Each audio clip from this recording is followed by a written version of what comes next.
Hey, yeah, we need to talk. So people try to talk to you, right? And you either freeze or say, I don't know, or you have nothing to impute. And they're getting frustrated because they're confused. And you're confused because you don't know your own feelings. That's okay, all right? I know why.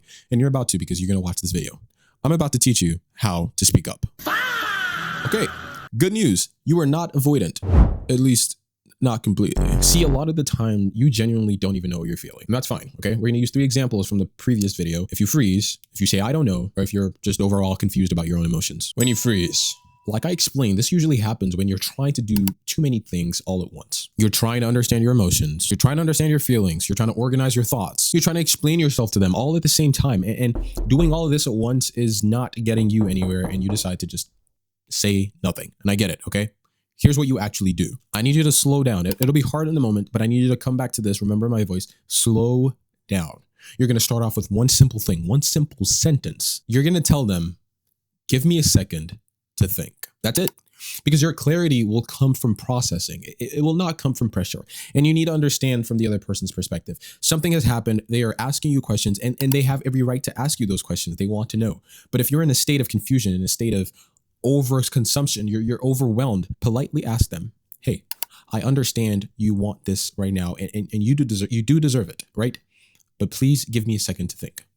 That's your first step, right? Get your thoughts together and then come back. What you do not do, though, is leave that conversation and never have it again. No, you owe them this conversation. Take the space you need in that moment, think properly, get it all together, and then come back and have the conversation when your thoughts are together. When you say, I don't know. Yeah, this is the famous one. And this is where I think most people in this category get stuck. Because honestly, when you say, I don't know, you think you need the answer. You think you need to know exactly what the problem is. And you think you need to give the person the answer that you're looking for, and you don't. You just need a clue, right? You just need a single clue. So stop asking, what do I feel? You know how you feel. You're stressed out. You're upset. You're confused. You're angry. You're whatever. Stop asking how you feel. Practically, you need to start asking what happened. Because facts are easier to access than emotions, right? If you're feeling so many things at once, how on earth are you going to get an answer? You're not. But if you have a recollection of what happened, what were the steps, what were the events that led to this specific moment to cause this eruption of feelings, then you can actually have a proper answer. So if the first one is talking about asking for space, the second one is talking about how you process the events that led up to this current dilemma and get an actual answer. So you got to ask yourself, okay, what happened? What bothered me? What keeps replaying in my head? Follow the facts, right? Follow the events of what happened. The emotions and the feelings follow along after that. I'll give you a quick example, okay? I'm talking to my girlfriend. My girlfriend left me on red for an hour. She never said anything about it. And then she just randomly comes back and we start talking about the conversation. Okay, I'm now upset. I'm now visibly showing her that I'm upset. And she's picked that up, right? She's asking me, Cam, why are you upset? I don't know. You do know, okay?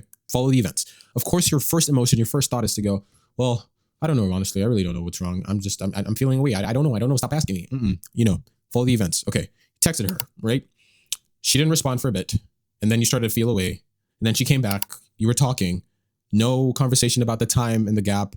There was no follow-up. There was no, hey, I'm sorry about the distance. And then you start talking. Okay, so now you follow the events, right? You know what happened. You list the sequence out. You see how, at what point the feelings start to erupt. And you can come to a conclusion. You can say, okay, I feel like I have not been prioritized, and that now makes me feel neglected. Bam. We just solved an emotion live. So I hope you can see how it's possible. It is very possible to get to that answer. You follow the events, the emotions follow after. Okay, you're confused. And honestly, totally normal, all right? Totally normal. Confusion just always means there are multiple emotions happening all at once. You might be hurt, angry, disappointed, scared, upset, all at the same time, right? And if you're feeling overwhelmed, it just makes sense to not want to even speak up, to not even want to say anything, and you're just like, you're lost. So the simple hack here is stop trying to find the emotion, start trying to eliminate it, right? Remember, I need you to remember, this is important, lock in. Confusion is when there are a lot of emotions, right? You're overwhelmed with emotions. So start taking the emotions off. Start asking yourself questions. You start asking, okay, am I hurt? No. Am I angry? Maybe a little bit. Okay, I'm not hurt. I'm a little angry. Okay, wait. Am I disappointed at what happened? Bingo! See, when you start to name emotions, you start to name things that have happened, it makes it easier because you can finally pinpoint that exact thing. And then you're no longer confused. You know exactly how you feel. You know exactly what happened to make you feel that way. And then you address it. But it's easier said than done, okay? For this, you have to actually name the emotions with practice. Because when you feel in the situations, name it, right? That's how you get it. You ask yourself the questions. Am I angry? Am I upset? No. Am I disappointed? Okay, maybe. Do I feel left out? That's how you got to consistently do it. That's the only way you're going to get better at it, all right? It'll be overwhelming. It'll be confusing, again, as always, but do it more. the better you get. Formula for the entire thing. Let's run it back. When you freeze, slow down, okay? Don't let the pressure get to you. Ask for the space you need and make sure you come back to the conversation. That person is deserving of that explanation. When you say, I don't know, you follow the facts, okay? Trace the example, trace the events, find out what happened that led to what you feel. That's how you get to the answer that you need to give the person. When you're confused, eliminate the emotions. Confusion is just an absurd amount of emotions happening all at once, and you need to start ticking them off so you can get to the actual answer. Because if you want to be emotionally intelligent enough to be able to speak about your feelings, to speak up, it's not about feeling your emotions less, okay?